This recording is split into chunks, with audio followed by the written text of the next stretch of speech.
It is the world's most secretive election. When a pope dies, ancient traditions begin. A silver hammer, a destroyed ring, over 100 cardinals locked away from the world, choosing the next leader of 1 billion faithful. White smoke.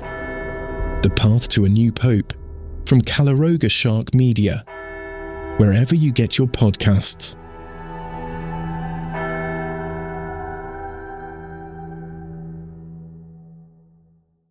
Need something lighter before diving into today's chaos? Daily Comedy News tracks the latest from your favorite comedians. We're your morning download on Mulaney, Gaffigan, Chappelle, SNL, and everyone making moves in comedy.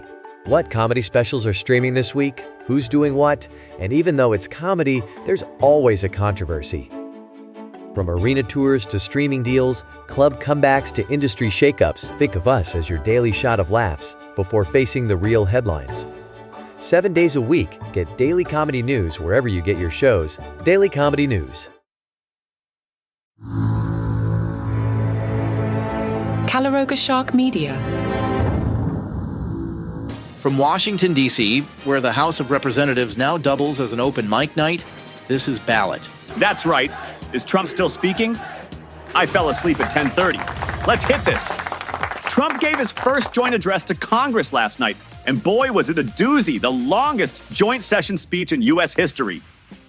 It's like when your uncle starts telling you about his fishing trip, and suddenly it's 3 hours later, and you're still hearing about the one that got away. Trump began by declaring, 6 weeks ago, when I started this speech, I proclaimed the dawn of the golden age of America, which is exactly what I say every morning when I finally find my car keys. The dawn of a golden age of me getting to work on time. He bragged about signing nearly 100 executive orders and taking more than 400 executive actions. That's more action than a Jason Statham movie marathon. He's signing papers like he's afraid they might go extinct. Trump promised to lower egg prices after blaming Biden for letting them get out of control. Meanwhile, the Agriculture Department says egg prices could rise by more than 40% this year. Nothing says I've got this under control, like prices going up by almost half. The State of the Union address turned into a WWE smackdown last night when Democratic Representative Al Green decided to stand up and shout, "You have no mandate!" at Trump. It was like when someone's uncle gets too passionate during Thanksgiving dinner, except this uncle has been in Congress since 2005. The Republicans immediately started chanting USA, USA, because nothing says we're having a mature political discussion, like breaking into soccer chants in the middle of Congress. I haven't seen that much patriotic shouting since the Olympics, or whenever someone suggests maybe healthcare shouldn't bankrupt people. House Speaker Mike Johnson tried to restore order, but Green wasn't having it. He kept yelling, "You have no mandate to cut Medicaid," as if Trump was going to say, "Oh, good point, I hadn't considered that. Let me rewrite my speech real quick." So Johnson had the sergeant at arms escort Green out, and Republicans stood up and cheered, shouting, "Get out!" It was basically a high school cafeteria, but with older people in much more expensive suits. Green wasn't alone in his protest. Other Democrats were shouting, "Not true," and "Those are lies" throughout the speech. Representative Gil Cisneros yelled, "Talk about the $400 million to Tesla," while others held up signs saying, "Musk steals." Nothing says political discourse like props and shouting.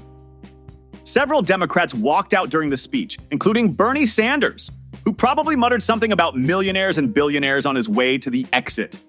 Some were wearing shirts with "Resist" on the back, which is a bold fashion choice for the State of the Union. I'm sure C-SPAN's ratings skyrocketed with all this political theater. The one thing Democrats did applaud, when Trump mentioned financial aid for Ukraine, it was the one moment of bipartisan agreement proving that nothing brings Americans together like spending money in other countries. Now that's unity. As Trump gave his speech to Congress last night, and at one point he proudly declared, "The days of rule by unelected bureaucrats are over." And the Democrats just lost it. Open laughter in the chamber. I mean, this is coming from the guy who put Elon Musk, you know, that unelected guy who runs approximately 17 companies before breakfast, in charge of dismantling the government. It's like hiring a fox to guard the henhouse, except the fox also owns Twitter and keeps posting memes about the chickens. This whole setup has Musk making decisions about billions of dollars that Congress allocated and affecting millions of federal workers. It's like when I reorganized my friend's kitchen without asking and threw out all his spices because I decided they were inefficient. Except in this case, the kitchen is the entire federal government. The irony was so thick you could cut it with one of those Space Force ceremonial swords Trump keeps trying to make happen.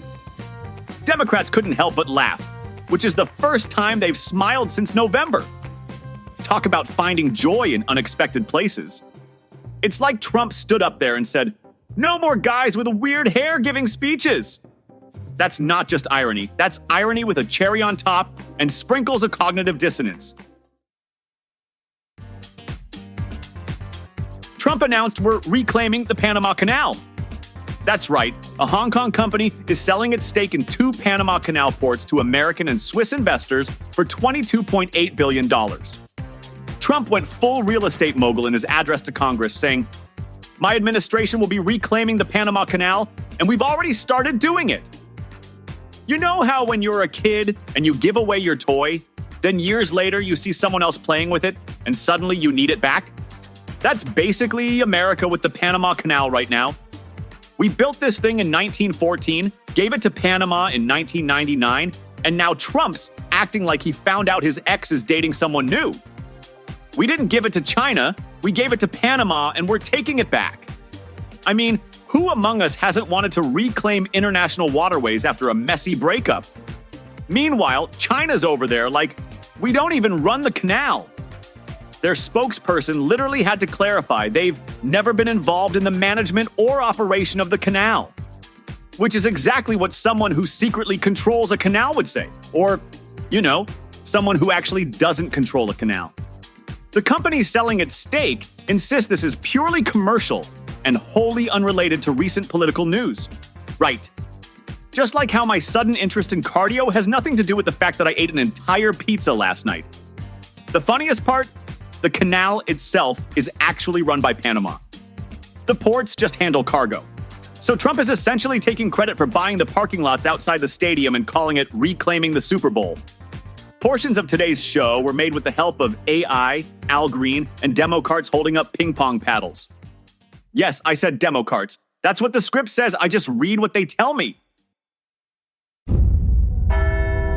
It is the world's most secretive election. When a pope dies, ancient traditions begin. A silver hammer, a destroyed ring, over 100 cardinals locked away from the world, choosing the next leader of 1 billion faithful. White smoke. The path to a new pope, from Canal Shark Media, wherever you get your podcasts.